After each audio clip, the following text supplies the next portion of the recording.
AITA for selling my late mom's house after my stepdad let his new wife move in. I never thought I would be the type of person to make someone homeless, but here I am, questioning everything. My mom passed away 3 years ago after battling cancer. It was devastating.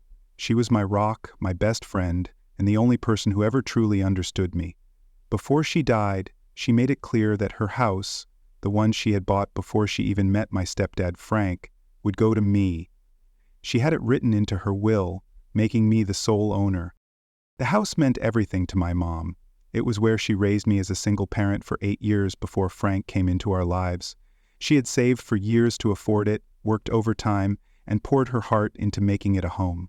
Every corner held memories of her. When she passed, Frank was understandably heartbroken too. They had been married for 15 years, and despite our occasional differences, I knew he loved her. So when the will was read and he learned the house was mine, I immediately told him he could continue living there. I was already settled in my own apartment in another city, and it felt wrong to force him out of a home he had lived in for so long. I only asked for 2 things: that he maintain the property and that he respect that it was still my mom's house in many ways. Of course, he had said, tears in his eyes. Your mother's touches will always remain. This place is her legacy. For the first year, everything was fine. I visited every few months, and the house remained largely as my mother had left it. Her garden was thriving, her collection of hand-painted ceramics still displayed proudly in the china cabinet, and her favorite reading nook by the bay window untouched. Frank seemed to be coping, though I knew he was dating again. My mom would have wanted that for him. She was never the jealous type, and always said life was for the living. Then Frank met Diane. The first time I met her was during a surprise visit about 18 months after Mom died. I had a long weekend and decided to drive up without calling first. When I arrived, I was shocked to find Diane's name already on the mailbox next to Frank's. Inside, the changes were even more jarring. My mom's carefully chosen curtains had been replaced with modern blinds.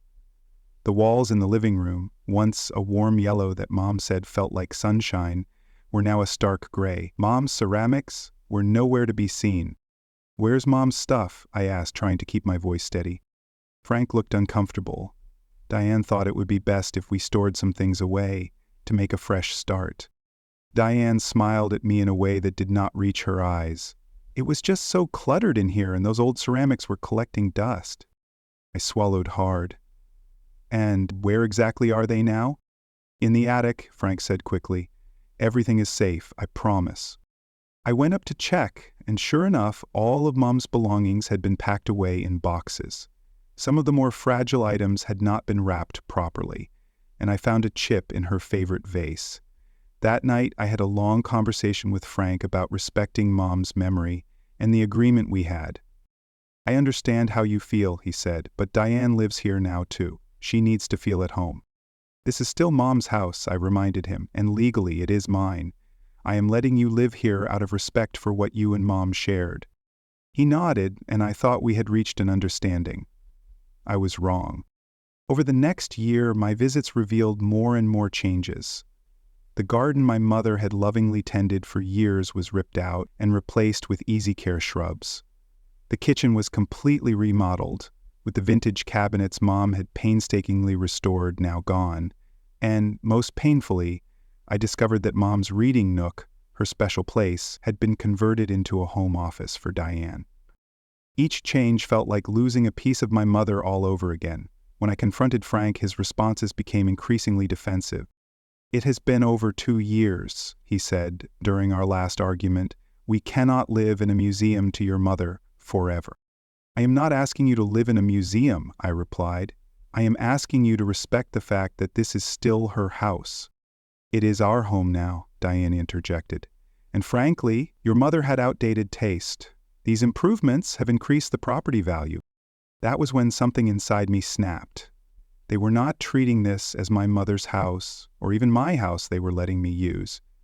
They were treating it as their own, with zero regard for what it meant to me or what my mother had wanted. I left without saying much, but my mind was made up. The following Monday, I contacted a real estate agent in their area. The market was hot, and the agent assured me we could sell quickly. Within 2 weeks, I had multiple offers, and I accepted one that was well above asking price. I did not tell Frank, not about the listing, not about the offers, not about the sale. The only time I contacted him was to ask when he would be out of town next, claiming I wanted to visit but preferred some private time in my mother's house. He mentioned they would be at Diane's sister's wedding the following weekend. That Saturday, while they were away, I had the locks changed and arranged for a moving company to carefully pack and remove all of my mother's remaining belongings. I left the closing papers and a certified letter from my lawyer on the kitchen counter, giving them 30 days to vacate as required by law. When they returned Sunday night, I received a flood of calls and texts. Frank was in shock, then enraged. "How could you do this to us? Where are we supposed to go? We have built a life here." "You have 30 days to find a new place," I replied calmly. "The house has been sold. You cannot just throw us out. This is our home." "No, it was my mother's home, which she left to me. You were a guest, and you disrespected both her memory and my generosity. The new owners take possession in 30 days. Diane got on the phone next, threatening legal action. My lawyer had assured me they had no case. The house was legally mine to sell, and I had followed all proper eviction procedures. In the following days, family members and mutual friends started calling. Most took Frank's side, saying I was cruel to blindside them, that I should have given them more warning or the opportunity to buy the house themselves. A few understood my position, particularly those who knew how special the house had been to Mom and had seen how drastically Diane had changed it. Frank and Diane did move out, though they waited until the last possible day. Frank sent me one final message: "Your mother would be ashamed of you." That hit me hard. Would she be? I keep asking myself that question. I know she valued kindness and family peace, but she also believed in respecting boundaries and standing up for yourself. She left me that house for a reason, knowing it was important to me too. They are now renting an apartment while looking for a house to buy. Frank claims they are struggling financially because they had not planned for this sudden move. Part of me feels guilty, but another part feels they brought this on themselves by taking my generosity for granted. So here I am, wondering if I went too far. I did not leave them literally on the street, but I did force them out of what had become their home.